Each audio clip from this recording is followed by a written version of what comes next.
આપનું સ્વાગત છે। હું છું આપની સાથે સંધ્યા। રિજનલ પાસપોર્ટ ઓફિસને ધમકી મામલે મોટો ખુલાસો થયો છે। સુરત આરપીઓને સૌથી પહેલા એક મેલ મળ્યો, માત્ર સુરતને જ મેલ મળ્યો હોવાનો ખુલાસો થયો છે।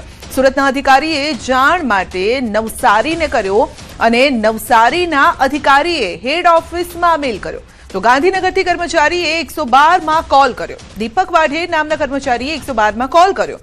ગાંધીનગર પોલીસ દીપકની પૂછપરછ કરી રહી છે। તો એક જગ્યાએ મેલ આવ્યો, પરંતુ એ જ મેલ બીજે ફોરવર્ડ કરવામાં આવતા અસમંજસ લોકોમાં પણ ફેલાયું, કર્મચારીઓમાં ફેલાયું અને પોલીસ દોડતી થઈ ગઈ। પોલીસ બોમ્બ શોધવા લાગી કે આખરે ક્યાં છે બોમ્બ। સુરત આરપીઓને સૌથી પહેલા એક ઈમેલ મળ્યો હતો, માત્ર સુરતને જ આ મેલ મળ્યો હોવાનો ખુલાસો થયો છે, પરંતુ એ જ મેલ અન્ય જગ્યાએ પણ ફોરવર્ડ કરવામાં આવ્યો અને જેના કારણે પોલીસ દોડતી થઈ ગઈ। કર્મચારીઓમાં પણ ગભરાટ ફેલાઈ હતી અને તપાસ પણ હાથ ધરવામાં આવી, પરંતુ હવે જે કર્મચારીઓ છે જેણે આ મેલ ફોરવર્ડ કર્યો હતો તેઓની પણ તપાસ કરવામાં આવી રહી છે, તેમની પૂછપરછ કરવામાં આવી રહી છે। તો સૌથી પહેલા સુરતને આ મેલ મળ્યો હતો। રિજનલ પાસપોર્ટ ઓફિસને ધમકી મામલે આ મોટો ખુલાસો થઈ રહ્યો છે। તો જે મેલમાં ધમકી આપવામાં આવી હતી બોમ્બથી ઉડાવી દેવાની, તે મામલે હવે આગળ ખુલાસા પણ થશે।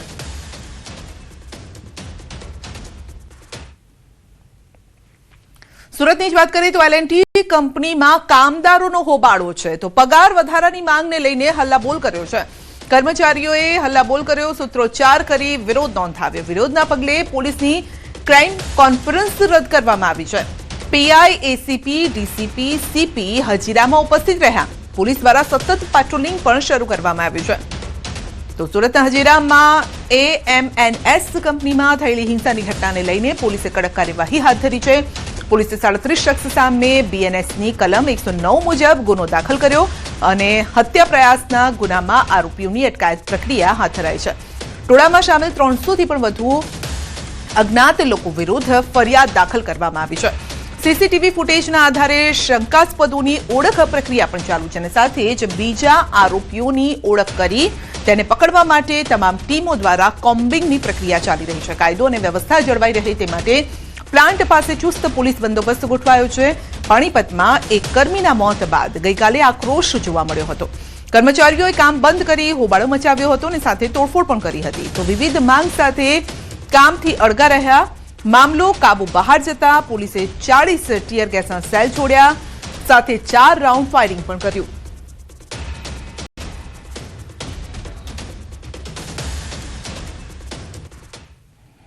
शुरू हुआ लोगों के तरफ से, एवं जब पुलिस को स्विफ्ट एक्शन लेना पड़ा और हमारे तरफ से 10 राउंड फायरिंग एयर में की गई, 6 हैंड ग्रेनेड का यूज़ किया गया एवं 36 गैस शेल्स हमने फायर किए। इससे हमने डिस्पर्स किया क्राउड में। हमारे जो पीआई हैं उनको भी चोट लगी, थोड़ी माइनर इंजरीज हुई हैं, 1-2 कांस्टेबल्स को भी।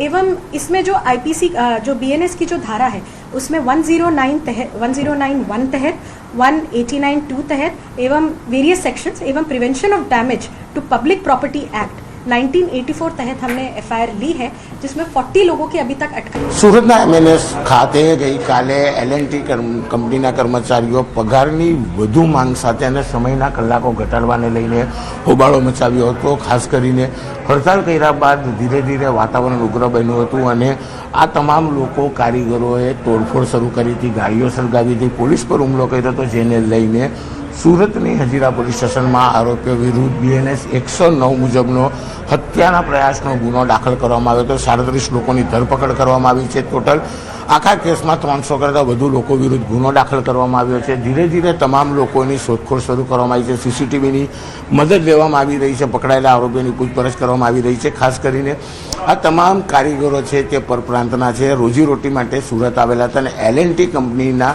કોન્ટ્રાક્ટ હેઠળ કામ કરતા હતા અને એલએનટી કંપની દ્વારા એમએનએસ કંપનીમાં જે નવું જે પ્લાન છે તેનું બાંધકામની સાઇડ ઉપર કામ કરતા હતા। જોકે ગઈકાલે પોલીસ પર હુમલા સાથે જે પ્રકારે ગાડીઓ સળગાવી હતી, તોડફોડ કરી હતી, હંગામો કર્યા બાદ કહી શકાય કે સુરતને મોટા પ્રમાણમાં પોલીસને હજીરા વિસ્તારમાં સતત પેટ્રોલિંગ કરવામાં આવી રહ્યું છે। ડ્રોનની મદદથી વિસ્તાર શાંત રહે તે પ્રકારના પ્રયાસ કરવામાં આવી રહ્યા છે. ત્યારે 37 લોકોની ધરપકડ કરી છે અને હજુ પણ 300 લોકો વિરુદ્ધ જ્યારે ગુનો દાખલ થયો છે ત્યારે તમામની ઓળખ અને સીસીટીવીની મદદ ખાસ લેવામાં આવી રહી છે. કેમેરામેન જીગર ગુગલ સાથે કીર્તેશ પટેલ, ન્યૂઝ 18 ગુજરાતી, સુરત.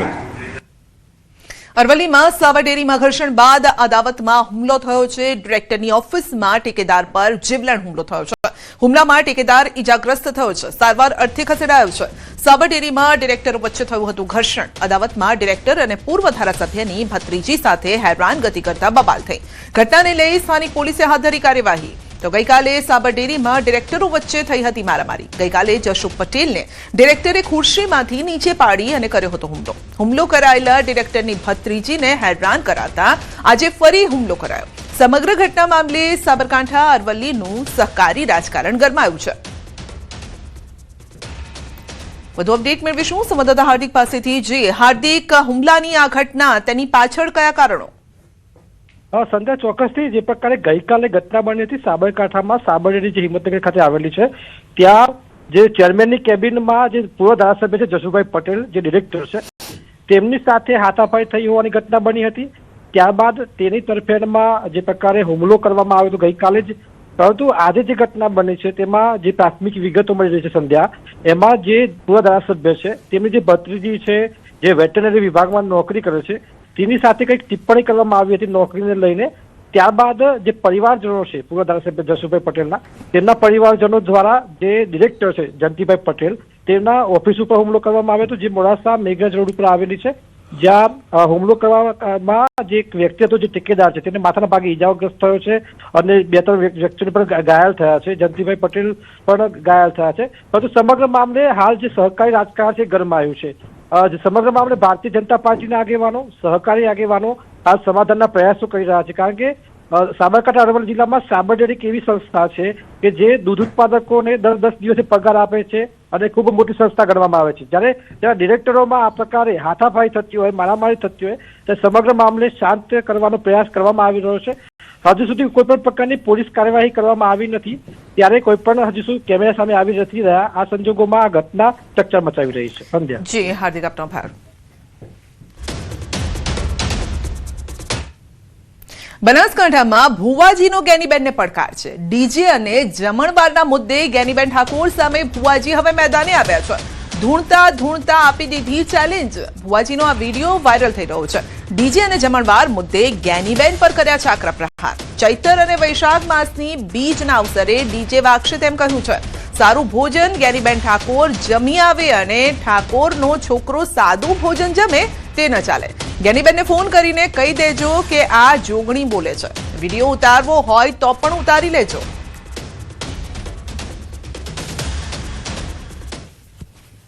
કદાચ ડીજે બંધ રાખું તો દેહમાં માતા લાટા ઉલા ભાઈ વિડિયા શૂટિંગ વિડિયા બંધ નહીં રહે. શું કહું તું કે હાવ તને કોમ સી અને હાવ તને ધંધો છે.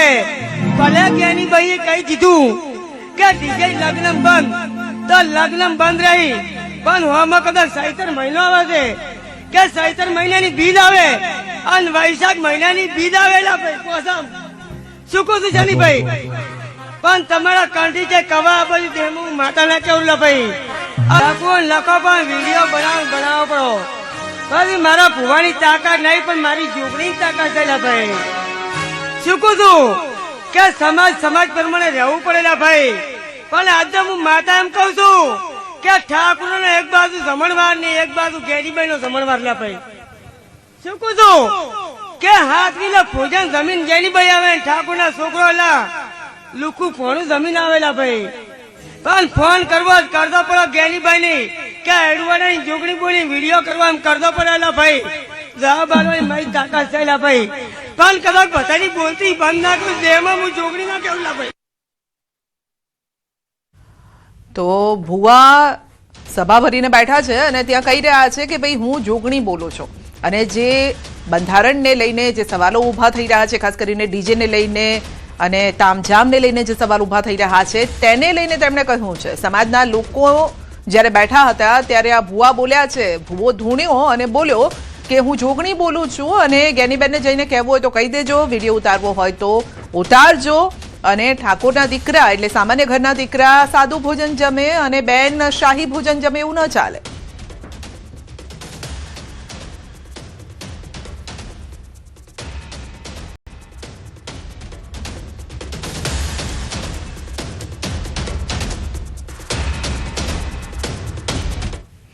દિલ્હીની બહુચર્ચિત દારૂની નીતિ સાથે જોડાયેલા કેસમાં રાઉઝ એવન્યુ કોર્ટે મોટો ચુકાદો સંભળાવ્યો છે. રાઉઝ એવન્યુ કોર્ટે દિલ્હીના પૂર્વ મુખ્યમંત્રી અરવિંદ કેજરીવાલ અને મનીષ સિસોદિયા પર લાગેલા તમામ આરોપોને ફગાવી દીધા છે. એટલે કે કોર્ટ તરફથી અરવિંદ કેજરીવાલ અને મનીષ સિસોદિયાને ક્લીન ચીટ મળી ગઈ છે. ચુકાદા બાદ કેજરીવાલ મીડિયા સાથે વાત કરતા ભાવુક થઈ ગયા હતા. आज कोर्ट ने सारे आरोप खारिज कर दिए और जितने भी एक्यूज्ड थे सबको डिस्चार्ज कर दिया. हम हमेशा कहते थे सत्य की जीत होती है. हमें भारतीय न्याय प्रणाली पे भरोसा है. मुंह पे जा रहे हैं सर के माइक. मैं जज साहब का बहुत बहुत शुक्रिया अदा करता हूं जिन्होंने हमारे साथ न्याय किया. सत्य की जीत हुई. मैं हमेशा कहता था कि भगवान हमारे साथ है. અને સીધા જ આપણે લઈ જઈશું રાઇઝિંગ ભારત સમિટમાં. From the coding to automatic coding, but using an architecture which is designed by the IT companies, by the teams out there. The trust factor in deploying AI is very, very important. For example, if there is a banking company, that bank would not like to hand over the coding to either a software or any other person until and unless they trust it. An insurance company, a retail company, any company that you talk of, any enterprise that you talk of, they would like to have people who are trusted, who understand, who can be trusted with their data, with their internal architecture, with their business model. That is where the role of IT companies will significantly grow in the coming years. Yes, this will require a lot of effort.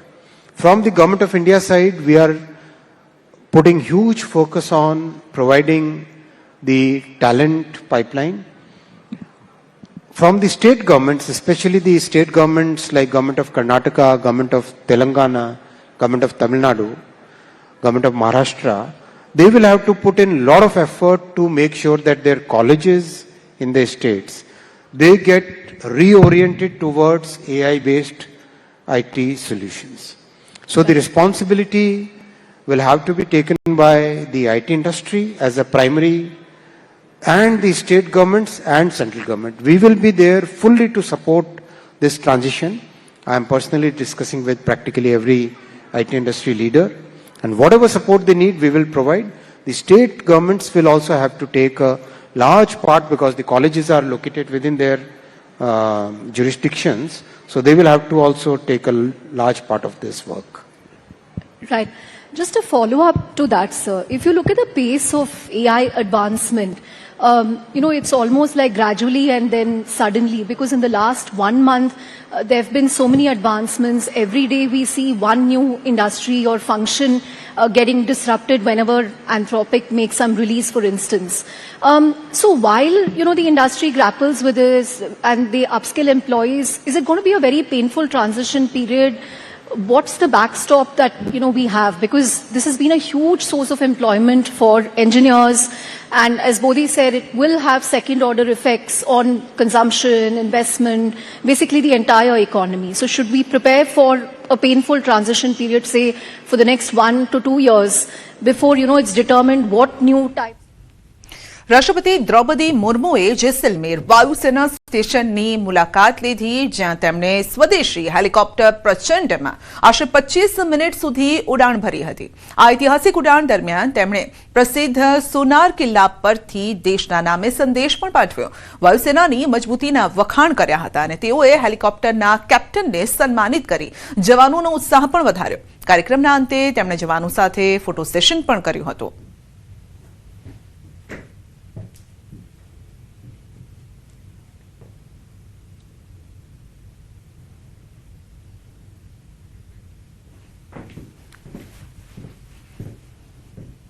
બુલેટિનમાં આગળ વધીશું નાનકડા break બાદ.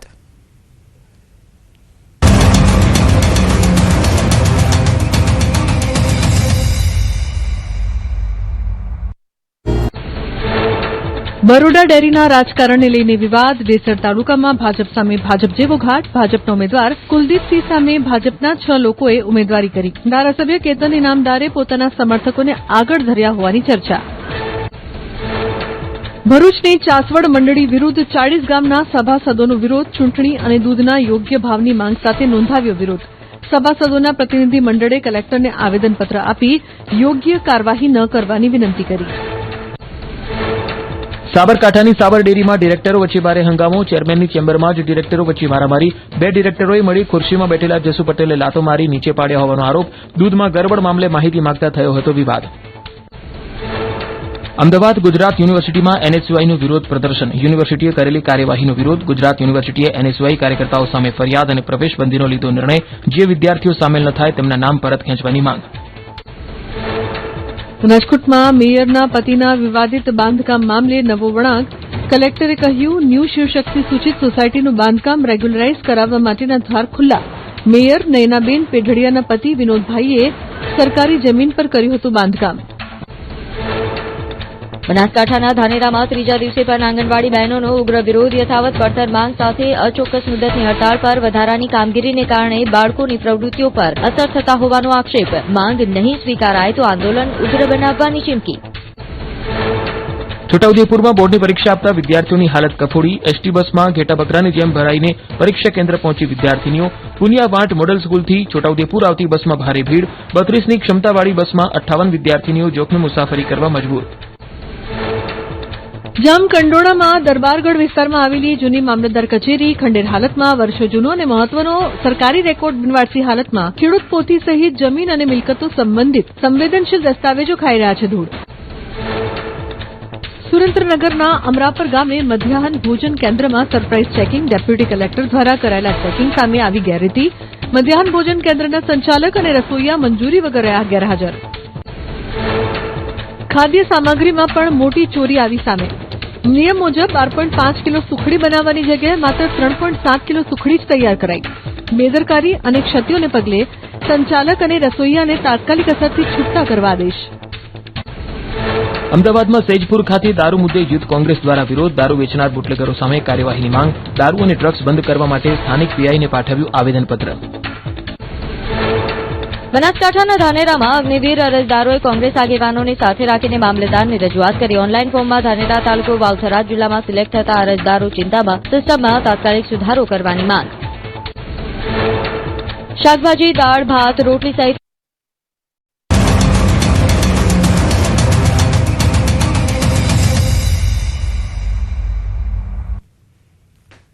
પંચમહાલ જિલ્લામાં વસંત ઋતુના આગમન સાથે જ કેસુડો સોળે કળાએ ખીલી ઉઠ્યો છે અને માર્ગો પર આકર્ષણનું કેન્દ્ર પણ બન્યું છે. ઔષધીય ગુણોથી ભરપૂર કેસુડો જેને પલાશ તરીકે પણ ઓળખવામાં આવે છે. ચર્મરોગ, કૃમિ રોગ, મહિલાઓના કેટલાક રોગોમાં તે લાભદાયી માનવામાં આવે છે. આગામી હોળી અને ધૂળેટી પર્વને ધ્યાનમાં રાખીને ગોધરા કોમર્સ કોલેજના વિદ્યાર્થીઓએ કેમિકલ યુક્ત રંગોના બદલે કુદરતી કેસુડા પરથી બનેલા રંગોથી ઉજવણી કરવાનો સંકલ્પ લીધો. આયુર્વેદાચાર્યો પણ જનતાને કેસુડાનો સદુપયોગ કરવા માટે અપીલ કરી રહ્યા છે અને જેનાથી પર્યાવરણ સાથે ગ્રામ્ય શ્રમિકોને રોજગારીનો લાભ પણ મળી રહે. કેમિકલ વાળા રંગોથી રમીએ છીએ તો આપણને સ્કિન ઇન્ફેક્શન ઘણા થઈ શકે છે. તેના ઘણા બધા ગેરલાભો છે કે જેવી રીતે આપણે જાણીએ છીએ કે પ્રાચીન સમયમાં કેસુડાના ફૂલો છે તેને ગરમ પાણીમાં ઉકાળીને આખી રાત મૂકી રાખવામાં આવતા હતા અને પછી એ જ પાણીથી બીજા દિવસે ધૂળેટી રમવામાં આવતી હતી. તો કેસુડાના ઘણા બધા ફાયદા છે. કેસુડાના રંગથી આપણે હોળી રમવાથી આપણા શરીરને પહેલું તો નુકસાન ના થાય અને બીજું કે શરીરને ગરમાવો નથી આવતો. શરીરના ગરમી બધી નીકળી જાય છે અને શરીરને ખૂબ સ્વચ્છ રાખે છે. તેથી અમે સૌ કોમર્સ કોલેજે નક્કી કર્યું છે કે કેસુડાના ફૂલથી જ ખાલી હોળી રમીશું. કેસુડો એ ખૂબ જ ઔષધીય ગુણો ધરાવે છે, ઠંડક આપે છે. એનું શરબત પણ પીવાથી શરીરના વિવિધ રોગો પણ સામે રક્ષણ મળે છે. સાથે સાથે જો આ કેસુડાના ફૂલોનું વેચાણ ગરીબો લોકો દ્વારા કરવામાં આવે છે તો એ ઔષધીય ગુણ ધરાવતા કેસુડાના ફૂલો બજારમાં વેચાણ થતા લોકો પાસેથી લઈએ તો એમની પણ હોળી ધૂળેટી સુધરી શકે છે. કેસુડાના પુષ્પનો નેચરલ કલર તરીકે યુઝ કરીએ તો તેનાથી ન માત્ર સ્કિન માટે હાનિકારક તો નથી જ પણ સ્વાસ્થ્યપ્રદ પણ રહે છે અને ખૂબ જ એનાથી સુંદરતા પણ નિખરે છે. તો મારી સૌ પંચમહાલની પ્રજા અને ગુજરાતની પ્રજાને વિનંતી છે કે આપ સૌ કેસુડાના પુષ્પનો નેચરલ કલર તરીકે યુઝ કરો અને બીજા પણ ઔષધીય ઉપયોગ તેનો શરૂ કરો તો ખૂબ જ સુંદર પરિણામ પ્રાપ્ત થશે. દ્વારકા ખાતે યોજાતા ફૂલડોલ ઉત્સવમાં સામેલ થવા સમગ્ર ગુજરાત અને રાજ્ય બહારથી મોટી સંખ્યામાં ભાવિકો પદયાત્રા કરીને દ્વારકા આવતા હોય છે અને ત્યારે રિલાયન્સ ઇન્ડસ્ટ્રીઝના ગ્રુપ પ્રેસિડેન્ટ ધનરાજભાઈ નથવાણીના માર્ગદર્શનમાં પ્રતિવર્ષની જેમ આ વર્ષે પણ દ્વારકા જવાના રસ્તા પર રિલાયન્સ ટાઉનશીપની સામે પદયાત્રી સેવા કેમ્પ શરૂ કરાયો છે, જે તમામ પદયાત્રીઓ માટે આશીર્વાદ સમાન સાબિત થઈ રહ્યો છે. રોજના 5000થી પણ વધુ લોકો આ સેવા કેમ્પનો લાભ લઈ રહ્યા છે. પદયાત્રીઓ માટે ચા, નાસ્તો, જમવા તથા રાત્રિ રોકાણની પણ રિલાયન્સ દ્વારા સુવિધા આપવામાં આવી છે. સાથે જ મેડિકલની સુવિધા, ભોજન, આરામ સહિતની સુવિધાનો લોકો લાભ લઈ રહ્યા છે. સેવામાં લાગેલા લોકો પણ દિલથી પદયાત્રીઓની સેવા કરી રહ્યા છે અને આ કેમ્પમાં રિલાયન્સ ઇન્ડસ્ટ્રીઝના કર્મચારીઓ ઉપરાંત આસપાસના ગામોના યુવાનો, વડીલો, બહેનો 24 કલાક પોતાના સમયદાનની સેવા આપી રહ્યા છે. આ શ્રેષ્ઠ વ્યવસ્થાથી શ્રદ્ધાળુઓ પણ ખુશ છે. મોટી ખાવડી પાસે વર્લ્ડની largest refinery Reliance Industries Limited દ્વારા ઘણા વર્ષોથી અહીંયા કેમ્પની સગવડતા સેવા પૂરી પાડવામાં આવે છે. અહીંયા મેડિકલ, સૂવા બેસવાની સગવડતા અથવા ભોજન અને નાસ્તા, ચા પાણીની અને મેડિકલ તમામ સુવિધા અહીંયા સારી વ્યવસ્થામાં રિલાયન્સ કંપની દ્વારા કરવામાં આવે છે. ઘણા વર્ષોથી આ રિલાયન્સ ઇન્ડસ્ટ્રીઝ દ્વારા ખૂબ જ સરસ એક કેમ્પનું આયોજન થાય છે, જેનો લાભ લેવા અનેક યાત્રીઓ અહીંયા આરામ કરે છે. આપણે જોઈએ છીએ કે આ કેમ્પમાં સૌથી મહત્વની વાત તો એ છે કે એ લોકો સ્વચ્છતા ઉપર ખાસ ધ્યાન દે છે. સ્વચ્છતા રાખવી એ સૌથી મહત્વ બાબતની છે અને સાથે સાથે ખાવાની શુદ્ધતા ઉપર ખૂબ જ ધ્યાન દેવામાં આવે છે. ટંકારાથી આવ્યા 3 દીમાં પહોંચ્યા, સુવિધા બહુ સારી છે. પગ ફેલ થઈ ગયા એ બધાને પાટા પીંડી દવા બધા બહુ જ કરે છે. લીલાસમાં કેમ્પ એવો છે, खावा पीवानी बहुत सुविधा है. यहाँ कैंप में बहुत अच्छी सुविधा है, खाने पीने का, सोने का बहुत अच्छा है. कैंप भी बहुत अच्छा है, यहाँ दवाई भी अच्छी देते हैं. હોળી ધૂળેટીના તહેવારને લઈને સમગ્ર ગુજરાત અને આસપાસના રાજ્યોમાંથી અનેક પદયાત્રીઓ છે તે પદયાત્રા કરી ભગવાન કૃષ્ણ સાથે ધૂળેટી રમવા, હોળી રમવા પહોંચે છે. આ પૂર્વે જામનગરથી દ્વારકા તરફ જતા રસ્તામાં ઠેર ઠેર સેવા કેમ્પ લાગ્યા છે, ત્યારે રિલાયન્સ ઇન્ડસ્ટ્રીઝ પાસે હાલ જે કેમ્પ છે તે સેવા કેમ્પ લગાવવામાં આવ્યો છે. જે પ્રકારે આપ દ્રશ્ય જોઈ રહ્યા છો, ભલાઈની વ્યવસ્થા કરવામાં આવી છે. જે પદયાત્રીઓ આવે છે તેમને રહેવા, જમવા અને નાસ્તા ઉપરાંત તમામ જે ઘર જેવી વ્યવસ્થાઓ છે તે પૂરી પાડવામાં આવે છે. સેવા કરે છે, બહુ સારું છે. રિલાયન્સનો કેમ્પ જેમાં મોટો કેમ્પ ક્યાંય નથી. ટોટલી ફેસિલિટી અવેલેબલ છે. સેફ્ટી લ્યો, સિક્યોરિટી લ્યો, મેટ્રેસ લ્યો, ફૂડ લ્યો, ટોટલી અવેલેબલ છે. મેડિકલ પદયાત્રીઓ છે જે રાતવાસો કરી અને ભગવાન કૃષ્ણના નામ સાથે તેઓ દ્વારકા તરફ રવાના થઈ રહ્યા છે.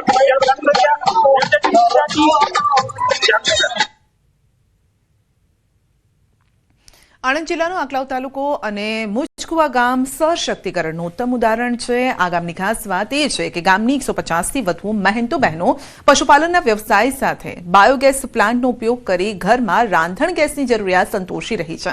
બાયોગેસ પ્લાન્ટ નાખવામાં તેમને એનડીડીબી ખૂબ મદદ કરી રહી છે. પશુના ગોબરને બાયોગેસ પ્લાન્ટમાં પરિવર્તિત કરી ઘર વપરાશના ગેસની સુવિધા ઊભી કરી છે.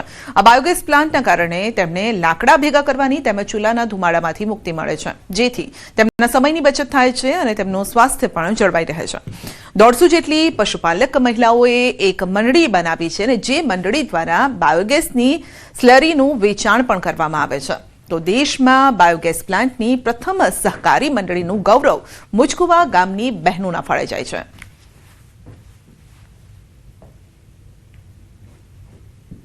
અમારા ગામમાં લગભગ બાયોગેસ 150 બનાવ્યા છે બહેનોના નામે, અને બહેનો બધું કામ કરે છે. અને એક બાયોગેસમાંથી જે સરી નીકળે છે એ ખેતરમાં યુઝ કરીએ છીએ અને બાકીની બીજી બધી અહીં અમે જે વાસણા પ્લાન્ટ નાખ્યો છે એનડીબી દ્વારા, એમાં એની પ્રોસેસ થાય અને એમાંથી ઓર્ગેનિક ફર્ટિલાઇઝર ખાતર બનાવે છે. એ ખાતર અમે અમારી ખેતીને ખેડૂતોને પણ વેચાણ કરીને અમારી મંડી દ્વારા બધું જે ખેતીના ખેડૂતો છે એમને અમે વેચાણ કરીએ છીએ. અમે પશુપાલન કરીએ છીએ. એમાં અત્યારે અમારી પાસે 20 પશુ છે અને એનડીડીબીના સહાયથી અમે 2018માં અમારા ઘરે બાયોગેસ પ્લાન્ટ લગાવ્યો અને અમારા ગામમાં પણ અત્યારે 150 બાયોગેસ પ્લાન્ટ છે. ત્યારથી બધી બહેનો આ ગોબર ગેસ પ્લાન્ટ પર જ જમવાનું બનાવે છે. અને પહેલા અમે જે છાણા બનાવતા હતા, લાકડા લેવા બહાર જવું પડતું હતું, સિલિન્ડરની જરૂર પડતી હતી, એ બધું હવે બંધ થઈ ગયું છે. જે પહેલા હવે લાકડાની બચત થાય એટલે જે છે પહેલા ચૂલાની ધુમાડી થતી હતી એ બધી હવે બંધ થઈ ગઈ છે. એની અંદર અમે એનડીડીબીના સહયોગથી બાયોગેસ પ્લાન્ટ લગાવેલા છે. એમાં 150 જેટલા મેં બાયોગેસ પ્લાન્ટ લગાવેલા છે. અને અમારા ગામની અંદર બધી મહિલાઓ ઘણી બધી પશુપાલનનો ધંધો કરે છે અને આ પશુપાલનથી અમે બાયોગેસ પણ વાપરીએ છીએ. તો એના જે છાણ અને પાણીથી અમે એનો ગેસ વાપરીએ છીએ અને આ બાયોગેસથી અમને ખૂબ સારો એવો ફાયદો થાય છે. ગુજરાત વિધાનસભા ખાતે પ્રાકૃતિક કૃષિ ઉત્પાદનના પ્રદર્શનનું રાજ્યપાલ આચાર્ય દેવવ્રતના હસ્તે ઉદ્ઘાટન કરવામાં આવ્યું. ખેડૂતો અને પ્રજાજનોમાં પ્રાકૃતિક ખેતી પ્રત્યે જાગૃતિ લાવવાના ઉદ્દેશથી કુલ 9 પ્રાકૃતિક કૃષિ ઉત્પાદન સ્ટોલ ઉભા કરાયા છે. ઉદ્ઘાટન બાદ તેમણે વિવિધ સ્ટોલની મુલાકાત લીધી અને આ પ્રસંગે મુખ્યમંત્રી ભૂપેન્દ્ર પટેલ, અધ્યક્ષ શંકર ચૌધરી, ઉપાધ્યક્ષ પુણેશ મોદી સહિતના મહાનુભાવો તેમજ કૃષિ વિભાગના અધિકારીઓ ઉપસ્થિત રહ્યા. તેમજ કામધેનુ નેચરલ અને પ્રાકૃતિક કૃષિ ફાર્મ, આડેસર વિસ્તાર ખેત ઉત્પાદન કંપની, રમીબા અને રમાબા પ્રાકૃતિક કૃષિ ફાર્મ, જૂનાગઢ કૃષિ યુનિવર્સિટીના સ્ટોલનું પ્રદર્શન યોજવામાં આવ્યું. ખેડૂતો પ્રાકૃતિક કૃષિ કરતા થાય તે માટે નીતિઓ બનાવી છે, પરંતુ જાગૃતતા વધુ આવે તે માટે હજુ વધારે પ્રયત્ન કરવાની જરૂર છે. આપણા ગવર્નર આચાર્ય દેવવ્રતજી, જેમણે એક મિશન તરીકે આ કામને હાથ ઉપર લીધું છે, ખેડૂતોની અંદર ઘણી બધી જાગૃતતા આવી છે. બુલેટિનમાં